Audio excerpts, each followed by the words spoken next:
ఏదైనా విషయం ఉంటే అసెంబ్లీకి వచ్చి ప్రస్తావించి పోరాడితే ప్రజలు గుర్తిస్తారు తప్పితే ఎక్కడో ఉండి వారానికి ఒకసారి వచ్చి అవాకులు చవాకులు పేలితే ప్రజలు చూస్తూ ఊరుకోరని రాష్ట్ర వైద్య ఆరోగ్య శాఖ మంత్రి సత్యకుమార్ యాదవ్ మాజీ ముఖ్యమంత్రి వైఎస్ జగన్ ఉద్దేశించి మాట్లాడారు. ఇప్పటికే ఆయనకు ప్రజలు గుణపాఠం చెప్పారని ఆత్మ విమర్శ చేసుకుని సరైన మార్గంలో రాకుంటే మీ రాజకీయ సమాధి మీరే కట్టుకుంటారని జగన్ను హెచ్చరించారు. ఒంగోలులో డిసెంబర్లో జరగనున్న బాలల ప్రపంచ తెలుగు మహాసభల బ్రోచర్ను ఆవిష్కరించేందుకు ఒంగోలు వచ్చిన మంత్రి మీడియాతో మాట్లాడారు. రైల్వే కోడూరులో ఇద్దరు వ్యక్తుల మధ్య జరిగిన సంఘటనలను తాను సమర్థించడం లేదని, దానిని పెద్దది చేసి వైసీపీ శ్రేణులు జగన్మోహన్ రెడ్డి అడావుడి చేయటాన్నే ఆక్షేపించాను అన్నారు. జగన్ హయాంలో రాష్ట్రంలో కల్తీ మద్యం వల్ల మరణాలు సంభవించినా వాళ్ళ బాబాయ్ గొడ్డల పోటీకి గురైతే అవి మాత్రం ఆయనకు పెద్ద విషయాలుగా కనిపించటం లేదా అని ప్రశ్నించారు. మంత్రి సత్యకుమార్ వెంట ఒంగోలు శాసనసభ్యులు దామచర్ల జనార్దన్ రావు, స్వచ్ఛాంధ్ర కార్పొరేషన్ చైర్మన్ పట్టాభిరామ్ ఉన్నారు. ఇద్దరు వ్యక్తుల మధ్య సంబంధించిన విషయం అయితే దీంట్లో వాస్తవం ఎంత, వాదనలో నిజాయితీ ఉందనే విషయం విచారణలో ఖచ్చితంగా బయటకు వస్తుంది. దానికి అనుగుణంగానే జనసేన అధినేత విచారణకు ఒక కమిటీని కూడా వేయడం జరిగింది. అయితే దీని ప్రతిపక్షం ఏదో భూతత్వంలో చూపిస్తూ ఇద్దరు వ్యక్తుల మధ్య జరిగిన వ్యక్తిగత విషయాన్ని అదేదో కూటమి ప్రభుత్వానికి రుద్దే ప్రయత్నం చేస్తా ఉంది. కూటమి ప్రభుత్వం అంతా దీని వెనకాల భాగస్వామ్యం ఉంది. చంద్రబాబు నాయుడు గారు, పవన్ కళ్యాణ్ గారు కలిసి కుట్రబన్ని ఈ రకంగా చేస్తున్నారు అన్నట్టుగా జగన్మోహన్ రెడ్డి గారు మాట్లాడడం చూస్తుంటే ఆయన అవగాహన రాహిత్యానికి నవ్వు వస్తాం. జగన్మోహన్ రెడ్డి గారికి ఇది పెద్ద మహాపాపంలా కనిపిస్తోంది. సొంత బాబాయ్ చెల్లెల మీదే ఈ హత్య, అంటే హతుడు ఎవరు ఉన్నారో హతుడి కుమార్తె మీదే తండ్రిని చంపిన నేరం మోపాలను చూసినప్పుడు ఆయనకు పాపం అనిపించలేదు.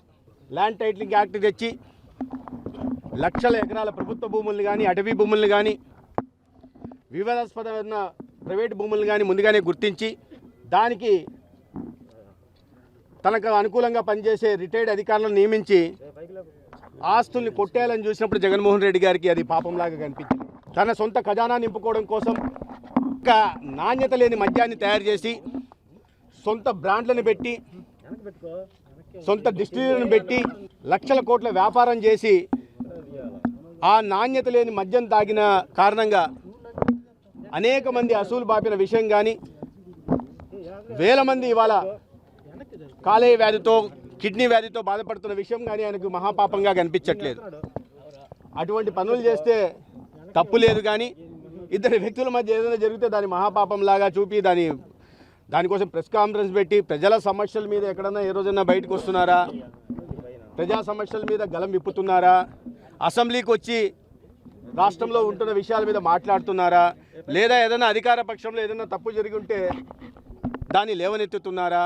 ఈ పనులు చేయకుండా బాధ్యతలను పూర్తిగా విస్మరించి ఇటువంటి అసత్య ప్రచారాలు చేసుకుంటూ ఏదో చిన్న విషయాన్ని భూతద్దంలో చూపించి పెద్ద చూపే ప్రయత్నం చేస్తూ ఉన్నారు. మొన్న 27వ తేదీ కదిరిలో ఒక ప్రైవేట్ ఆసుపత్రిలో ఒక మహిళ దురదృష్టవశాత్తు ప్రసవ సమయంలో మరణించింది. విచారణ జరపడం జరిగింది. ఆ ప్రైవేట్ ఆసుపత్రిని మూసివేయడం కూడా జరిగింది. సంఘటన జరిగిన 1.5 రోజు తర్వాత అదేదో ప్రభుత్వ ఆసుపత్రిలో జరిగినట్టుగా వైఎస్ఆర్సీపీ అఫీషియల్ అకౌంట్ నుంచి, ఎక్స్ అకౌంట్ నుంచి ట్వీట్ చేశారు. చేసి ఆసుపత్రిలో ఇలా మరణాలు జరుగుతున్నాయి అది అన్నట్టు. అది ప్రైవేట్ ఆసుపత్రిలో జరిగింది. దృష్టికి వస్తానే విచారణ చేయడం, దాన్ని వెంటనే మూసేయడం జరిగింది. తదనంతరం ఇక లోతైన విచారణ చేస్తాం. సమగ్ర విచారణ చేసిన తర్వాత తప్పు ఉంటే ఖచ్చితంగా చర్య తీసుకుంటాం. ఆసుపత్రి మీద తీసుకోవాల్సిన రీతిలో చర్య తీసుకోవడం జరుగుతుంది. ఏదో దానికి చంద్రబాబు నాయుడు గారి అంటగట్టి, ఆరోగ్య శాఖ మంత్రికి అంటగట్టి రాష్ట్రంలో ఆరోగ్య వ్యవస్థ అంతా చిన్నాభిన్నమైన అన్నట్టుగా ఇది చేశారు. దానికి ముందు రోజు తిరుపతిలో కూడా మార్చి దగ్గర ఒక మహిళ వృద్ధురాలి శవం దొరికింది. 3 రోజులుగా అక్కడే ఉంది, ఎండకు ఎండుతా వానకు తడుస్తూ ఉంది అని ప్రచారం చేశారు. నేను కలెక్టర్ చెప్పి, సూపరింటెండెంట్ చెప్తే ఉదయం రౌండ్స్ పోయినప్పుడు లేదు, తర్వాత సమయంలో ఎవరో తీసుకొచ్చి వేశారు. సరే, బాధ్యుల్ని గుర్తిస్తున్నాం, సీసీ ఫుటేజ్ తీస్తున్నాం, వాళ్ళు తీసుకొచ్చి ఆ పార్థివ దేహాన్ని అక్కడ వదిలేసి వెళ్ళారు. దాన్ని వేరే రకంగా చేసే ప్రయత్నం. అంటే కేవలం ఈ రకంగా చిన్న చిన్న విషయాల్ని పెద్దదిగా చూపించి వాళ్ళే చేసి వాళ్ళే వెనకాల ప్రేరేపించి ఆ చేసిన తర్వాత దాన్ని ఎక్కడో వీడియోలో తీసి దాని తర్వాత వాళ్ళ అఫీషియల్ హ్యాండిల్స్లో పెట్టి దాని తర్వాత వాళ్ళ పార్టీ నాయకులు కానీ లేదా స్వయంగా జగన్మోహన్ రెడ్డి గారు కానీ దానికి ఏదో అది వాస్తవం అన్న రీతిలో ప్రజల్లోకి తీసుకెళ్లే ప్రయత్నం చేస్తున్నారు. ఇది ప్రజాస్వామ్యంలో మంచిది కాదు. ఉంటూ అప్పుడప్పుడు విజిటర్ పొలిటీషియన్లు రావడం, వారానికి ఓ రోజు వచ్చి ఇట్లాంటి అవాకులు చెవాకులు పేలుతూ ఉంటే ప్రజలు గమనిస్తున్నారు. కాబట్టి గతంలో గుణపాఠం నేర్పారు. మీరు ఇప్పటికీ ఆత్మవిమర్శ చేసుకొని సరైన మార్గంలో రాకపోతే మీ రాజకీయ సమాధి మీరే కట్టుకున్నట్టు అవుతుంది. మద్యం కేసులో ఉంటున్న వాళ్ళు, ప్రజల ప్రాణాలను తీసిన వాళ్ళు అరెస్ట్ అయ్యారు. అది తప్ప? ప్రజల ఆరోగ్యంతో అది తప్ప? లేదా పోలింగ్ బూతుల్లోకి వెళ్ళి దాడులు చేసి మహిళలను కూడా విచక్షణారహితంగా కొట్టి తల మీద గొడ్డలతో నరికి వాళ్ళని జైల్లో పెట్టారు. అది తప్పు అవుతుందా? లేదా ఒక దళితుని హత్య చేసి ఆ శవాన్ని డోర్ డెలివరీ చేసిన వాళ్ళని జైల్లో పెట్టున్నారు. అది తప్పు అవుతుందా? భక్తులు ఆరాధించే తిరుపతిలో లడ్డు విషయంలో కల్తీల నిన్న కూడా సిట్టు ఇచ్చింది. దాంట్లో కూడా ఇదే రకంగా ఉందని తెలుస్తూ ఉంది. ఇది పూర్తిగా నెయ్యే లేదు, దాంట్లో కెమికల్స్, పామాయిలు కెమికల్స్ వాడి సప్లై చేశారు. 250 కోట్ల అవినీతి జరిగిందని చెప్తున్నారు. వాటిని లేవనెత్తితే దాంట్లో బాధ్యుల్ని జైల్లోకి పంపిస్తే దాన్ని రెడ్ బుక్ రాజ్యాంగం అని మాట్లాడుతున్నారు. అంటే తప్పు చేసిన వాళ్ళని వదిలేయండి, రఫా గురించి మాట్లాడుతున్న వాళ్ళని వదిలేయండి, మీరు ఎగరేసి తలలు నరుకుతామని చెప్పే వాళ్ళను ఉపేక్షించండి అని జగన్మోహన్ రెడ్డి గారు చెప్పడం. ఎందుకంటే గతంలో అమాయకుల మీద దాడులు చేశారు, అమాయక ఆస్తుల్ని కబ్జా చేశారు. అటువంటి అరాచకాలు, అన్యాయాలు, అవినీతి ఇప్పుడు ఈ ప్రభుత్వంలో జరగట్లేదు. కాబట్టి వాళ్ళలాగా మమ్మల్ని వ్యవహరించమంటారు. అటువంటిది ఉండదు. కూటమి ప్రభుత్వం ఇవాళ దార్శనికత కలిగిన నాయకత్వం చంద్రబాబు నాయుడు గారి రూపంలో ఉంది. నిజాన్ని నిక్కచ్చిగా చెప్పగలిగిన నాయకత్వం పవన్ కళ్యాణ్ గారి రూపంలో ఉంది. రాష్ట్రానికి ఎప్పుడూ లేని విధంగా సహాయ సహకారాలు అందించడానికి, ఆశీర్వాదం అందించడానికి నరేంద్ర మోడీ గారు ఉన్నారు. ఈ ముగ్గురి నాయకత్వంలో రాష్ట్రం అభివృద్ధి దిశగా పోతుంది. సంక్షేమ పథకాల ఫలాలు ప్రజలకు అందుతున్నాయి. ప్రజల్లో సమాజంలో ఒక సానుకూల వాతావరణం ఉంది. ప్రజలు కూడా సంతోషంగా ఉన్నారు. ఇవాళ అభివృద్ధి జరుగుతుంది. లక్షల కోట్ల పెట్టుబడులు వస్తున్నాయి. యువతకు ఉపాధి అవకాశాలు వస్తున్నాయి. అనేక ప్రతికూలతల మధ్య కూడా ఆర్థిక వనరుల లేమి ఉన్న నేపథ్యంలో కూడా ప్రజలకి ఎక్కడ ఇబ్బంది లేకుండా సంక్షేమ పథకాలను కూడా అందిస్తున్నారు. ఇవాళ ఆర్థిక వ్యవస్థని గాడిలో పెట్టడమే కాకుండా ఇవాళ పరుగులు పెట్టించే దిశగా కూడా ఇవాళ రాష్ట్రంలో పాలన జరుగుతుంది. కాబట్టి వీటిని చూడలేక, ఓర్వలేక, జీర్ణం చేసుకోలేక కొన్ని శక్తులు, వ్యక్తులు ఇటువంటి అవాకులు చెవాకులు పేలితే ప్రజలు గమనిస్తున్నారు.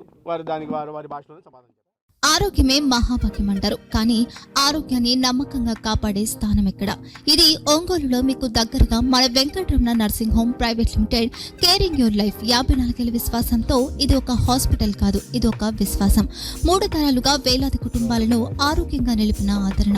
మా నిపుణుల వైద్య బృందం మా దగ్గర అనుభవం కలిగిన బృందంలో అందించే సేవలు neuro surgery, general medicine, diabetes, pulmonologist, general surgery, ophthalmology, urology, orthopedic, ENT, pediatrics, dental surgery, anesthesiology, gynecology, cardiology, emergency మరియు క్రిటికల్ కేర్. ఒంగోలులో ఆరోగ్యానికి ఒక కొత్త శకం ప్రారంభమవుతుంది. వెంకటరమణ ఐ హాస్పిటల్ ప్రారంభించబడింది. కంటి ఆరోగ్యానికి ప్రత్యేక పరిష్కారంగా ప్రభుత్వ ఉద్యోగులు, రిటైర్డ్ ఉద్యోగులు మరియు వారి కుటుంబ సభ్యుల కోసం ఈహెచ్ఎస్ ద్వారా వైద్యం. క్యాష్లెస్ సేవలు Mediassist, Star, GHPL, Aditya Birla, Bajaj Allianz మరియు ఇతర ప్రముఖ హెల్త్ స్కీమ్లు అందుబాటులో ఉన్నాయి. ఆరోగ్యశ్రీ, డాక్టర్ ఎన్టీఆర్ వైద్య సేవా నిధి అందుబాటులో ఉన్నాయి. చిరునామా ఆర్టీసీ బస్ స్టాండ్ ఎదురుగా, Kurnool road, Ongole. Phone number 08592282623, cell number 9100679099.